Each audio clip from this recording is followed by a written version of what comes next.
Have you ever wondered what would happen if you mixed Gabby Hanna with Martha from the Netflix show Baby Reindeer? Well, today you're gonna find out. This is Kendra, or as she likes to be called, the Oracle. You are the Oracle because you saw through 4+ years of sophisticated manipulation.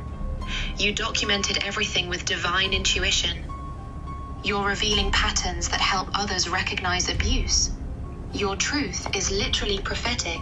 According to the Oracle, she is a projector who has been sent from God to enlighten humanity about how the great Ra-Uru-Hu foretold that in the year 2027, the Earth will shift into the cross of the sleeping phoenix, causing all of society to collapse. Does all of this sound like nonsense? Well, that's just because you have not yet allowed the Oracle into your mind. This video is going to be part 1 in a multi-part series. There is just way too much to cover here to fit it all into one video. In a later video, we'll dive deeper into the Oracle's spiritual beliefs and her devotion to a spiritual system known as the Human Design System. Some people have called the Human Design System a cult. I would definitely never call it that because the Oracle knows all and sees all, and I definitely don't want to get on her bad side. But in this video, instead of calling her the Oracle, we're just gonna call her Kendra. And recently, Kendra has gone incredibly viral and has gotten into a massive amount of controversy on TikTok. At the time of this recording, she has posted a 23-part series on TikTok documenting how she believes that her psychiatrist is a predator who groomed her into falling in love with him. He was really smart and good at being a predator. He had been a psychiatrist for 12 years. I didn't mean to fall in love with my psychiatrist. He used things and trauma that I had went through in the past. He did his best to use that against me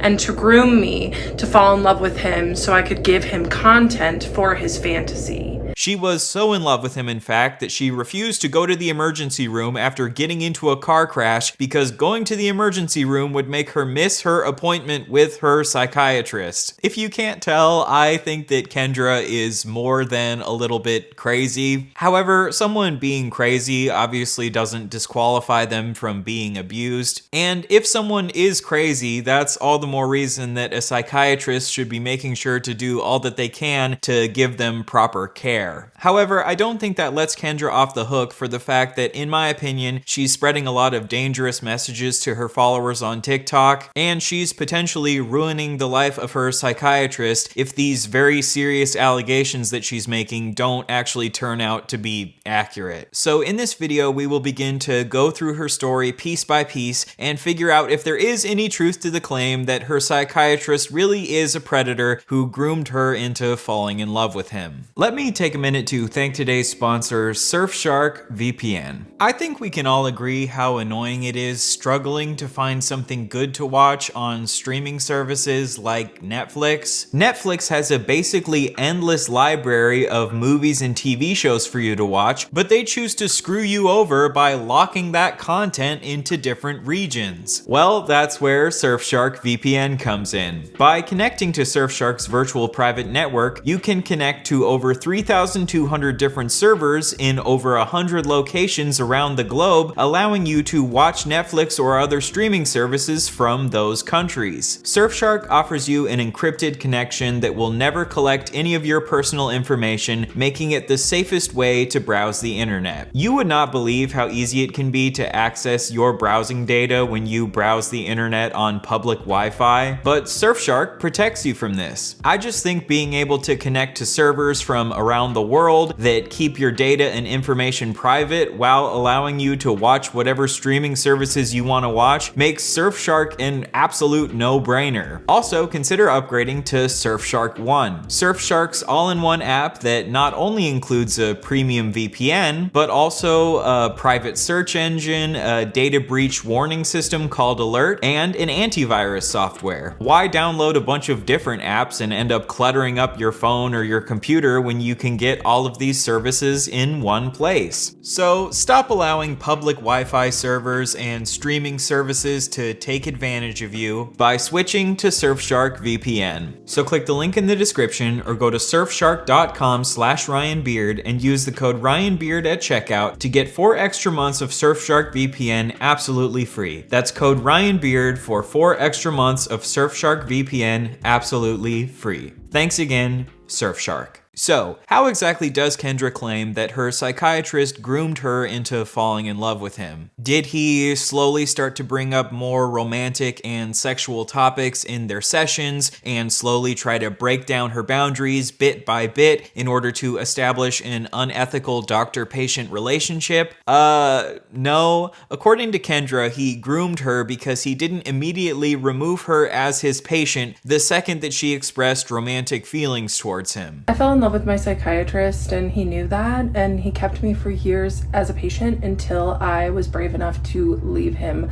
I want to talk about it. Yes, I told him often that I had a crush on him, told him all the time that I thought he was attractive, and he just would smile and not say anything because he was the king of plausible deniability. Oh, he wasn't just fine with me having a crush on him and being in love with him. He loved it. And he had every ethical duty to end the psychiatric relationship when he found out that I had a crush on him, but he kept me for years after. So, according to Kendra, her psychiatrist would just sit there and say nothing when she expressed romantic feelings towards him. My first thought is that maybe he was just sitting there awkwardly saying nothing because he felt uncomfortable and he just didn't know how to respond. But according to her, him saying nothing is proof that he was trying to groom her. She then goes on to very confidently claim that in psychiatric training, they're taught to immediately remove someone as their patient the second that they express romantic feelings towards them. Sorry, but what did you want him to do? Get rid of you as a patient? Yes, that's what they're taught in psychiatric training, is that the moment that there is romantic feelings, it is on them to transfer that patient out.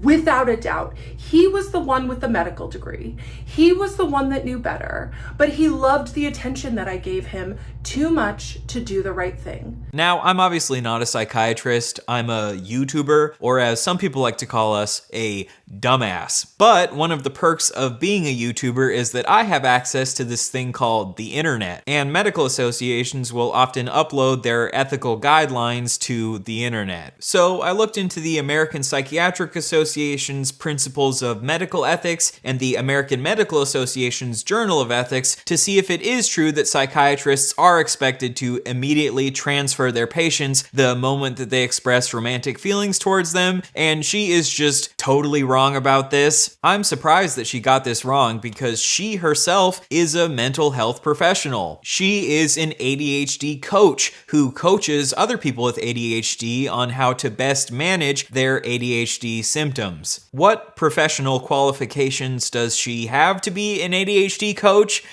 None. So to be a coach, you don't need qualifications. But Kendra has the best qualification that anyone could ever possibly ask for. She received a divine invitation to be an ADHD coach. How did you become a coach? I was invited. According to Kendra, the Oracle, because under the human design system she is a projector, she is allowed to become an ADHD coach as long as she receives a divine invitation to become one. And so that's how I got into coaching in a correct way with my human design, through the invitation. Who needs to go to medical school to become a doctor when you can just receive a divine invitation to become a doctor? And I'm actually happy to announce that I recently received a divine invitation to become a brain surgeon. So, for one lucky subscriber, if you subscribe and then leave a comment down below, I will be selecting one of you for one free session of brain surgery. Because, like, how hard could it really be to remove a tumor? You just, cut them open, snip, snip, take the tumor out, boom, you're done. Honestly, it's just the medical industrial complex trying to gatekeep who is and isn't allowed to do brain surgery. At least that's what Ra-Uru-Hu told me in my spirit dream recently. Anyway, sorry for that little tangent. So even though the Oracle is all-knowing, somehow she didn't know that the American Medical Association and American Psychiatric Association say that you should not cut off a patient the second that they express romantic feelings. According to the American Medical Association, encouraging patients to talk freely about their emotional responses to the clinician allows them to bring up difficult feelings that they would not have done otherwise. It is important to maintain a non-judgmental, open, and curious attitude to create a safe and trusting space for the patient. Such an attitude allows patients to make connections between what they are feeling in the room with their clinician and their early life experiences, which enables development and growth. The challenge is to maintain therapeutic boundaries while empathetically responding to the patient to prevent him or her from feeling rejected or abandoned. The clinician's first task is to identify the transference and not avoid its existence. Encouraging patients to talk comfortably about transference is often helpful, although this may not happen right away or may not be possible for all patients. This concept of transference is the idea that patients will often transfer their feelings from past experiences or other relationships onto their psychiatrist or other clinician. For example, if someone has trauma from their childhood where they were abandoned, this can cause them to form an unhealthy connection to their psychiatrist because they fear being abandoned again. Or if a patient has past relationship trauma where their previous partners never made them feel seen or heard, when a psychiatrist does make them feel seen and heard, this can cause them to feel like they're falling in love with their psychiatrist. This phenomenon of patients developing unhealthy attachments to their clinicians is actually very common. Excuse me for being a theater nerd, but in the musical Next to Normal, there's a whole song about how the main character feels like she's falling in love with her psychiatrist. So like I said, these psychiatrists are actually taught to not immediately cut contact with a patient the second that they express romantic feelings, because immediately cutting contact can trigger these feelings of abandonment and can cause these patients to then become distrustful towards psychiatrists in general and maybe even stop seeking psychological care altogether. And staying with a patient that expresses romantic feelings can actually be a good thing, because if they work through these feelings with their psychiatrist, this can actually help them to heal past trauma or develop better coping strategies for their trauma. This is a tightrope that these psychiatrists and other clinicians need to walk between not allowing their patient to become too attached to them while also not immediately cutting them off and triggering feelings of abandonment. Here's a TikTok from a registered psychiatrist who said basically the exact same thing. My name is Agam Dewan. I'm a board certified psychiatrist, and I want to share my thoughts on this viral video about this woman who discusses falling in love with her psychiatrist and that journey publicly on TikTok. So when I was in residency, this is something that was discussed. What we were told and what we're taught in psychiatry is that if a patient does this, then you don't want to make the patient feel shamed or abandoned for their feelings. I wouldn't immediately dismiss the patient, put them on with a different psychiatrist, because now the patient will feel abandoned.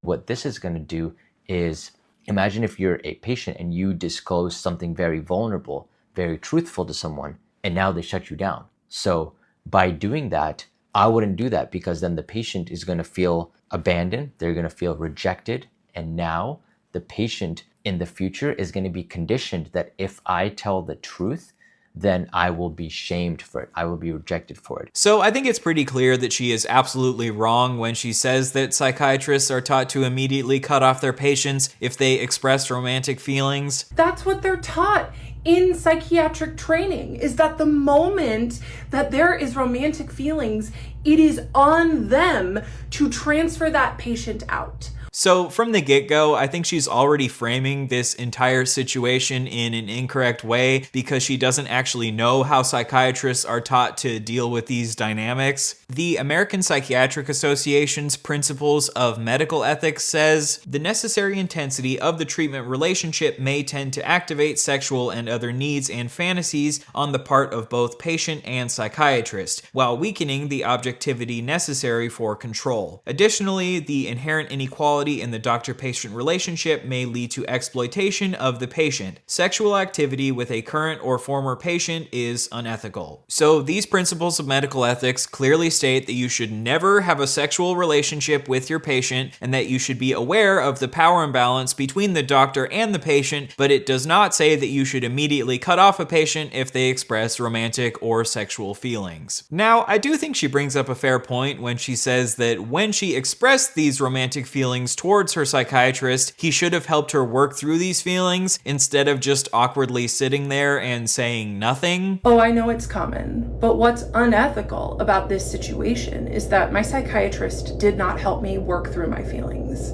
What my psychiatrist did was stayed completely silent as I would pour out my love and devotion to him, and he just drank it in and did nothing to help me work through those feelings, nothing to help me work through past attachment issues, nothing to help me grow and realize that I was in love with someone who couldn't love me back. He just sucked it in, and that's what made it unethical. In my opinion, Kendra is a bit of an unreliable narrator, but if it really is true that he just sat there awkwardly and didn't say anything at all when she expressed romantic feelings, this would be valid to criticize him for. Like I mentioned before, the American Medical Association says that it is important to help a patient work through their sexual or romantic feelings. It is important for the patient to know that these feelings are not taboo and that the clinician is comfortable discussing and trying to understand them in order to prevent him or her from feeling embarrassed, rejected, or negatively judged. So, yeah, I do think that if he just sat there awkwardly and didn't say anything instead of discussing these feelings with her, then he did fail in one of his duties as a psychiatrist. However, I think there's a massive difference between someone failing at one of the duties of their job and them being a predator, and I think it's a pretty ridiculous logical leap to claim that someone sitting there silently means that they're trying to groom you. It seems more likely to me that he just felt uncomfortable and overwhelmed with her expressing these feelings and just didn't know how to respond to them. I think it would be valid for her to talk about how she had a past psychiatrist who didn't do as good of a job as he could have because he didn't help her work through her feelings. However, I think she knew that posting a TikTok where she just said, "In the past, I had a psychiatrist who failed in some of his duties," is way less scandalous and enticing than posting a TikTok saying that you had a predatory psychiatrist who groomed you into falling in love with him. Now, I'm not accusing her of lying here. It does seem like she genuinely believes that she was groomed by him, but I don't think it's good to jump to assume malice in someone's intentions if they haven't actually given you any concrete reasons to think that they have bad intentions. But, we're still near the beginning of her story, so let's see if she does give any concrete examples of her psychiatrist acting inappropriately. The next piece of evidence she gives that he's a predator is that he allowed her to talk to him about her sex life, and she says that this gave him sexual content, which I guess she thought turned him on. He used things and trauma that I had went through in the past. He did his best to use that against me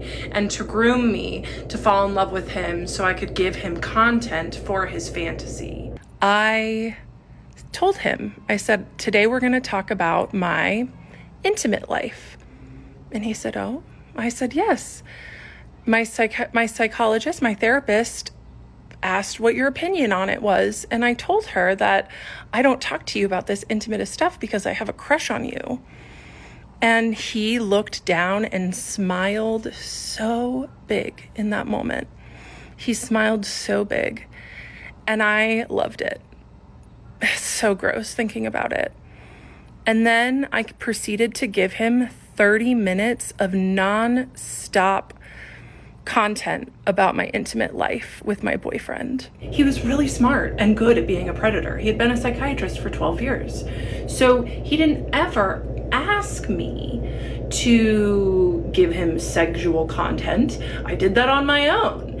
and he just let it happen, and he let me keep talking. He did not stop and redirect the conversation as a normal psychiatrist would have. So she believes that a normal psychiatrist should divert the conversation away from sexual topics. But this is also just not true at all. As doctors, psychiatrists' main roles are to diagnose mental disorders and then prescribe medications for those disorders. And many of these medications often have sexual side effects. On her live stream, she revealed that she takes Vyvanse for her ADHD. One time, so I take 10 milligram Vyvanse, and one time I accidentally took 2, and it was like the worst day of my life.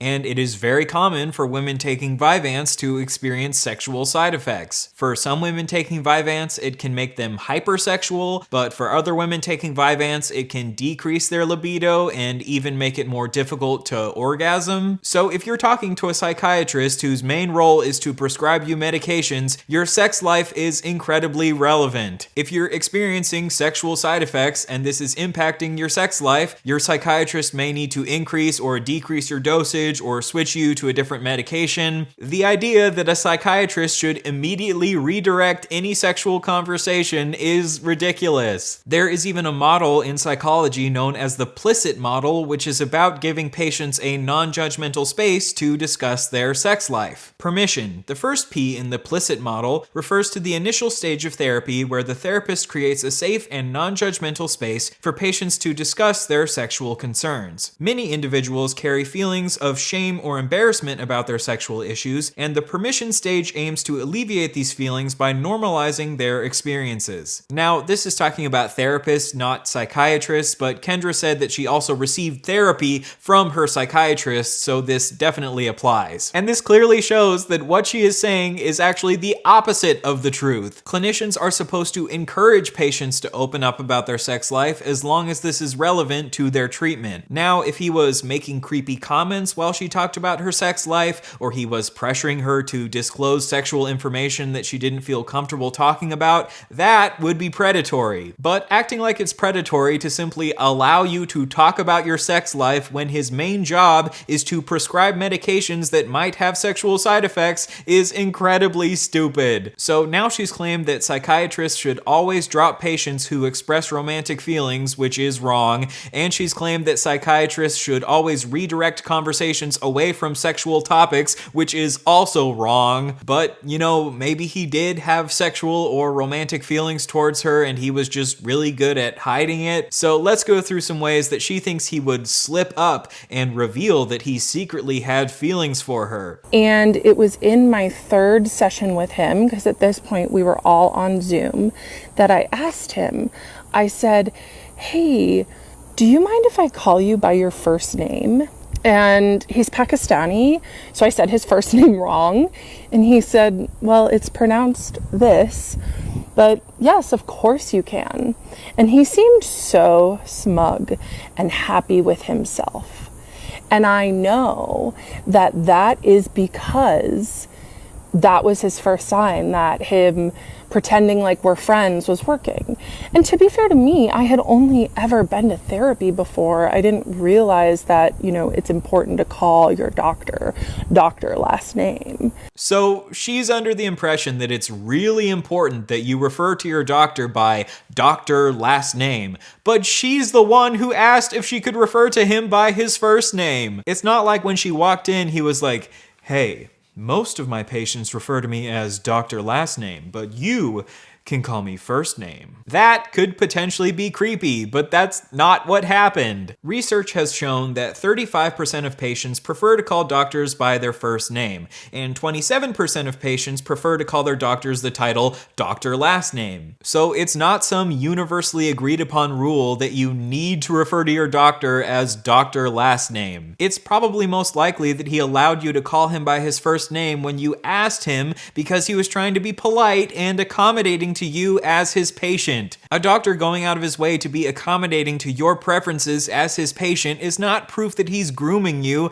it's just proof that he cares about his patients. And then on our 6th session, when things were really, you know, the chemistry was starting to be there before, like, I didn't realize it. I was like, oh, this man is just friendly.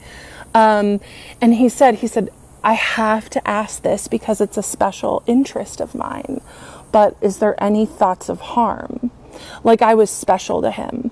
So you think that he seductively asked you if you have any thoughts of self-harm?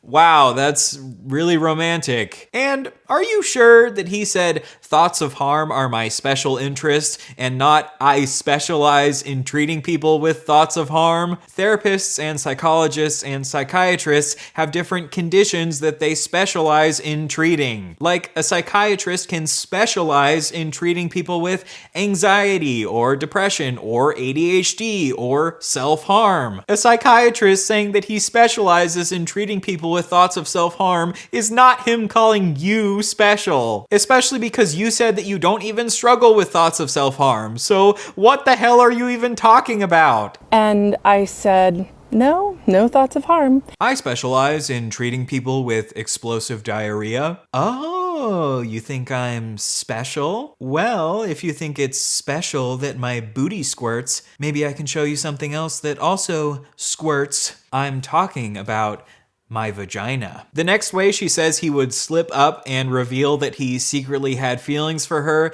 is the way that he would acknowledge her hair and her glasses. That's when he really started turning up the intimacy in our appointments.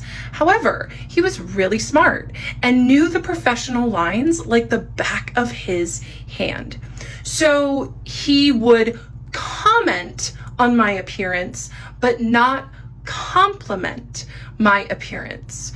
So I would come on screen and he would say, oh, you curled your hair. Or I would come on screen and he would say, oh, you're wearing glasses. So I was so excited when he noticed my glasses that I ran and showed him my other pair. And he said, I prefer turtle shell glasses.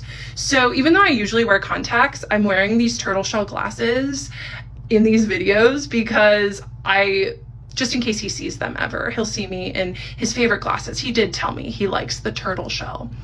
So the term for these types of glasses is tortoise shell, not turtle shell, not that that matters. So she thinks that him saying he prefers tortoise shell glasses was him like covertly trying to groom her into wearing a certain type of glasses. But when people looked up her psychiatrist because she accidentally doxed his name, which we'll get to in a later video, it turns out that he himself wears tortoise shell glasses. So when he said that he prefers tortoise shell glasses, he was talking about his own preference for his own glasses. He was not trying to like seductively convince you to wear a different type of glasses. All right, so let's recap. The evidence she's given so far that he was secretly in love with her is that he allowed her to call him by his first name even though she asked, and this is actually pretty common in the medical field. He apparently said the thoughts of self-harm are my special interest, and she took that to mean that he was saying that she is special, and he said that he prefers tortoise shell glasses, which she took to mean that he was trying to groom her into wearing those glasses when really it was just his own personal preference in glasses. So let's see, so far has she provided enough evidence to prove that he was trying to groom her?